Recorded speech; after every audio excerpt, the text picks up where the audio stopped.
The sound of the slap echoed through the Sterling foundation, Gala like a gavel striking wood. "You do not belong in this room, you failed architect," Nathan screamed, his face twisted in ugly entitlement. The grand ballroom fell dead silent. I stood there, feeling the heat bloom into a red mark across my cheek, my fingers brushing against the gold-embossed invitation I had almost thrown away. Drop a comment and let me know where you are listening from and what time it is for you right now. I am curious to see how far this story will travel. I did not cry. I did not ask why. Anger was not loud this time. It was clinical. I simply stood there and observed the return on my lifelong investment in this family. For 30 years, I had been the silent partner in their version of reality. Nathan was the golden heir, the Sterling son destined to inherit the foundation, while I was the backup plan. The insurance policy they kept around just in case, but the truth was a vastly different balance sheet. Behind the closed doors of my modest apartment, I was the true mind behind every famous structure the Sterling Foundation had erected over the past 5 years. Why did I stay quiet? It is the trap of cruel normalization. When you are raised in an environment that constantly devalues your worth, abuse stops feeling like abuse. It just becomes the operating cost of being part of the family. They gaslit me into believing my designs were merely drafts that Nathan generously refined. They conditioned me to accept that my brilliance was a raw material only they could successfully package and sell. I accepted this transactional reality because it was the only currency of affection I knew. I had normalized their theft, believing that if I just kept producing, I would eventually earn my seat at the table. The gaslighting was systematic and precise. When I designed the downtown art center, Robert told me my angles were too aggressive, only for Nathan to present the exact same aggressive angles the next morning and be hailed as a visionary. I was conditioned to nod, to smile, to accept that my contributions were merely foundational, meant to be buried underground, while Nathan stood at the penthouse level taking the applause. This cruel normalization kept me bound to my drafting table, working late into the night, desperate for the tiny crumbs of validation they occasionally dropped. I told myself I was paying my dues. I told myself that family required sacrifice, but looking at Nathan's flushed, arrogant face, the conditioning shattered. This was not a breakdown, it was an audit. I rubbed my cheek, feeling the sting, but there was only clarity. The illusion of family unity was a subscription I had been footing the bill for, and I was canceling it tonight. I was the architect of their success, the silent draftswoman who drew the blueprints that Robert, my father of 60 years, and Linda, my mother of 58, proudly showed off at high society dinners. Every steel beam and glass facade that defined the Sterling name came from my mind. They took my genius and stamped Nathan's name on it. They were not shocked by what they had done. They were just shocked that I had stopped playing along. The slap was not an insult. It was a receipt. The contract was officially void. The retaliation had not begun with the slap. It had started precisely 8 months earlier. Decisiveness leaves no room for hesitation, so when I first noticed the discrepancies in the foundation's material cost reports, I did not panic. I opened my laptop and started tracking the money. It was pure accounting. For months, I operated as a calculated survivor. I smiled at Sunday dinners. I handed over my blueprints to Nathan. I watched Linda praise her 32-year-old son for his incredible work ethic. And late at night, I documented the shell companies Nathan was using to embezzle millions from the foundation's charitable donors.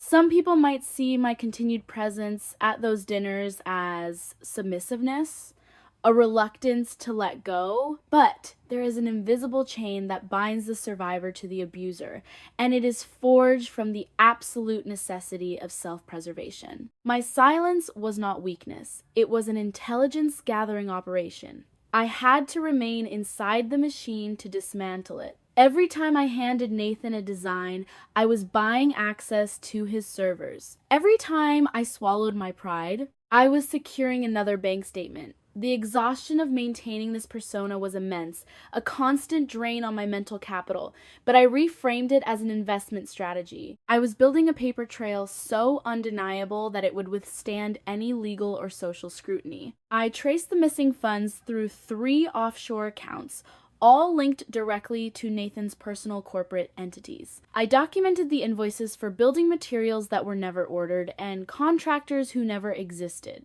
The fatigue of living this double life was a heavy tax, but I paid it willingly. I knew that in the business of revenge, documentation is the only currency that matters. My anger had been outsourced to logic. I was compiling a dossier of their financial sins, preparing for the inevitable market crash of the Sterling family. I watched them spend donor money on luxury cars and vacation homes, all while claiming to build affordable housing for the city. They thought I was docile. They thought I was beaten. But I was just letting them inflate the bubble, knowing exactly where to insert the pin. I did not confront Robert when I found his signature on the fraudulent wire transfers. I did not yell at Linda when I found emails showing she knew exactly where the stolen money was going. Confrontation is a luxury for the emotional. And I was operating strictly on reason. Every piece of data I extracted was another brick in the wall I was building around them. The paper trail was pristine. A masterclass in forensic accounting wrapped in architectural blueprints. The gala was always going to be the deadline. I just needed everything perfectly aligned for the audit. The invisible chain kept me anchored to the desk, downloading ledgers, taking screenshots, and building a fortress of evidence. The survivor's compliance is the ultimate camouflage. The true scope of their theft revealed itself 3 weeks before the gala. I was reviewing the City Planning Committee's public records when I found it. It was a lethal discovery that elevated this from a family dispute to a federal crime. Nathan had not just stolen my time or embezzled donor funds, he had stolen my identity. The crown jewel of the Sterling Foundation's upcoming portfolio was a revolutionary, sustainable high-rise design. It was my masterpiece, a project that took me 2 years to engineer. I worked as an independent contractor, managing the intricate structural engineering through encrypted remote portals, keeping my work invisible even to the city's subcontract. Nathan had taken my blueprints, filed the intellectual property paperwork, and patented the entire structural system under his own name. He was scheduled to present the design to the city officials and the governor at the gala, cementing his legacy and securing $50 million in state grants. This was not a mere professional escalation. It was identity theft on an institutional scale. I did not feel betrayal. I felt the cold snap of a closing trap. He was presenting my life's work as his own genius. I spent the next 21 days preparing for the endgame. I gathered the original timestamped digital files, the early sketches, the patent law guidelines, and the exact metadata that proved authorship. I compiled it all onto a single encrypted flash drive. Getting ready for the gala, I looked at myself in the mirror. I did not see a daughter preparing to betray her family. I saw an auditor preparing to liquidate a fraudulent enterprise. My parents had explicitly told me not to attend.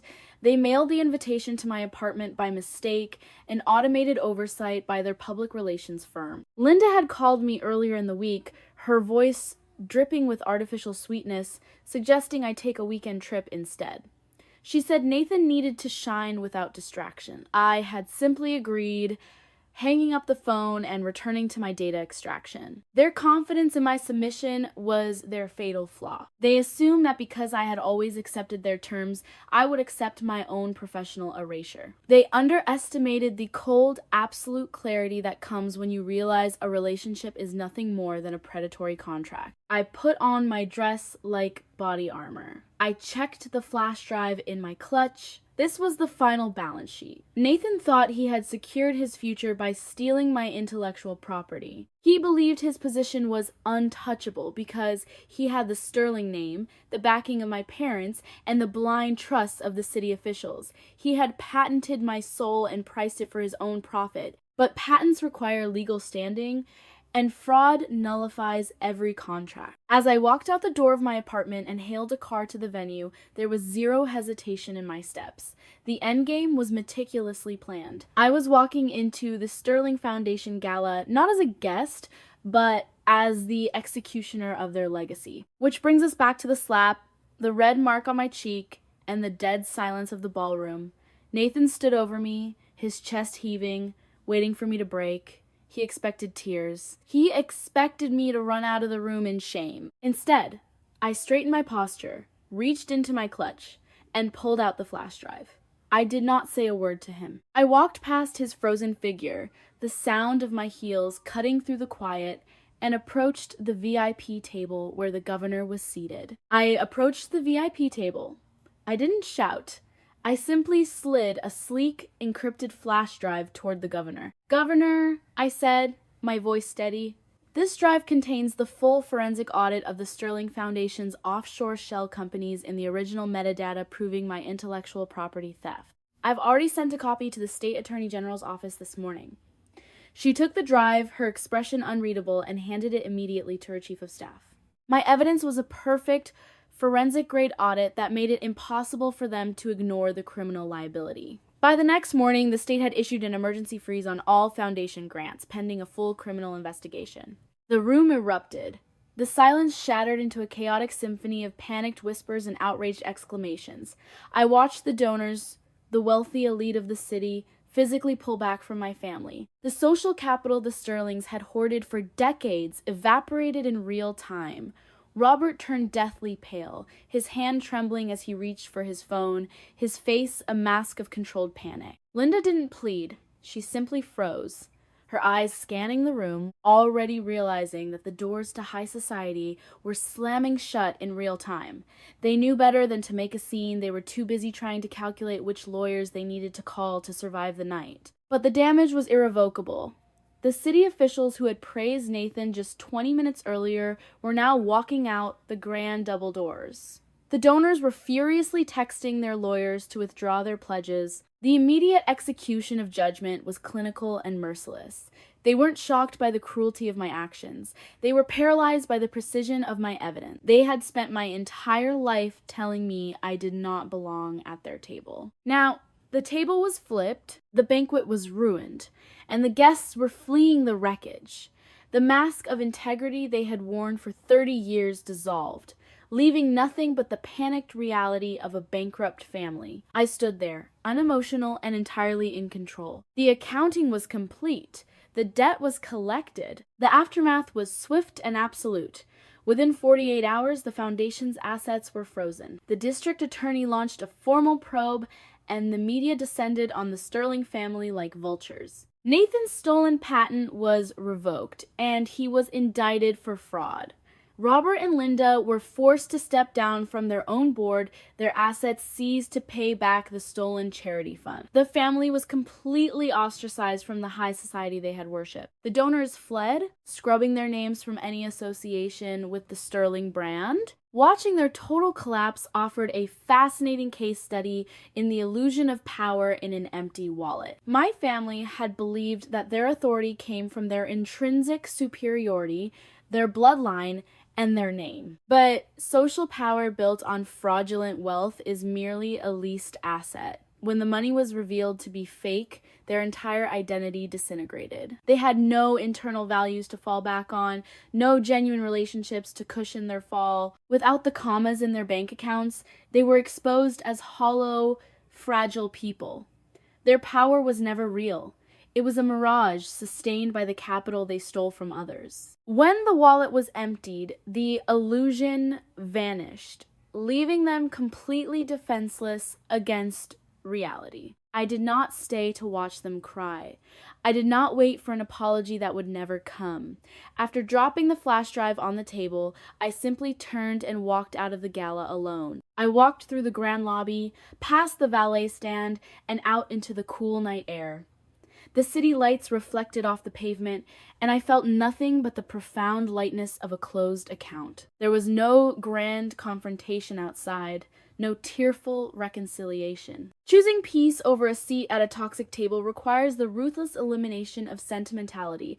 They had treated me as a business transaction, and I had finalized the trade. I left them in the ruins of their own making. I hailed a cab and gave the driver the address of my apartment. As the car pulled away from the glittering venue, I looked out the window. The Sterling name was already dead in this city.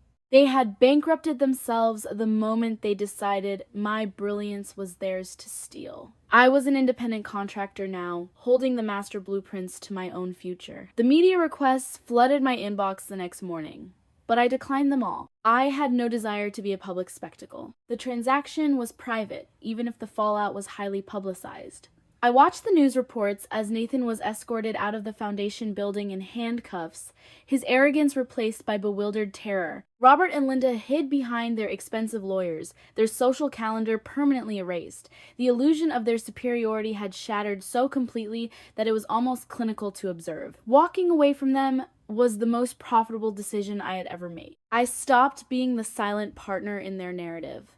I finally became the sole owner of my own. In the months that followed, I started my own architectural firm. Without the suffocating weight of the Sterling name pressing down on me, my designs flourished. I secured a modest office space downtown, bought my own drafting tables, and began working under my own name. I won 2 major city contracts purely on my own merit, securing my financial independence and establishing a professional reputation that no one could ever claim as their own. The transition from silent partner to sole proprietor was an exercise in reclaiming my stolen identity. I reflect often on the architecture of worth. When you spend your entire life being told you are merely the backup plan, you start drawing your personal blueprints with erasable ink. You become accustomed to redrawing your boundaries, shrinking your ambitions, and altering your dimensions to fit perfectly into someone else's specifications. You internalize the belief that you are a foundational element meant to remain unseen in the dark. But I learned that true power is not found in the act of destroying others. It is found in the absolute, unshakable refusal to be the supporting character in someone else's lie. I had to dismantle the Sterling foundation, not out of malice, but out of structural necessity. A building constructed on theft, manipulation, and deceit will eventually collapse, threatening to crush everyone trapped inside it. I simply initiated a controlled demolition to ensure I was not part of the casualty list. I reclaimed my intellectual property and my dignity in one swift, calculated maneuver. I learned that asserting your value does not make you difficult. It makes you dangerous to those who profit from your silence. My retaliation was precise, but it was only the clearing of the site. The real work was the reconstruction of my own self-worth. Every new contract I sign, every building that rises from the ground bearing my signature, is a testament to the fact that I was never a failed architect. I was simply building on toxic soil. As I sit in my new office, looking out over the beautiful skyline that I am finally helping to shape under my own name, the cold precision of those retaliatory days has gently given way to something much softer. I've learned that moving on is the final act of the audit. Forgiveness is a concept for those who still care enough to hold a grudge. I don't hate my family, and I don't hate Nathan. I simply find them irrelevant. Hate is an investment of energy I'm no longer willing to make. I've realized that you cannot heal in the same place that broke you. Cutting toxic ties isn't betrayal, it's the most courageous form of self-love. You are the sole architect of your life, and you possess the absolute right to determine the foundation you stand on. You get to choose who is allowed to walk through your doors. We are all deeply worthy of relationships that honor our unique blueprints, rather than seeking to erase or steal them. You do not have to settle for being the background structure in someone else's life. You can design your own masterpiece. If this story hit home, share it with someone who needs the reminder that they are the architects of their own lives. Leave a comment. What is the biggest boundary you've had to set for your own peace?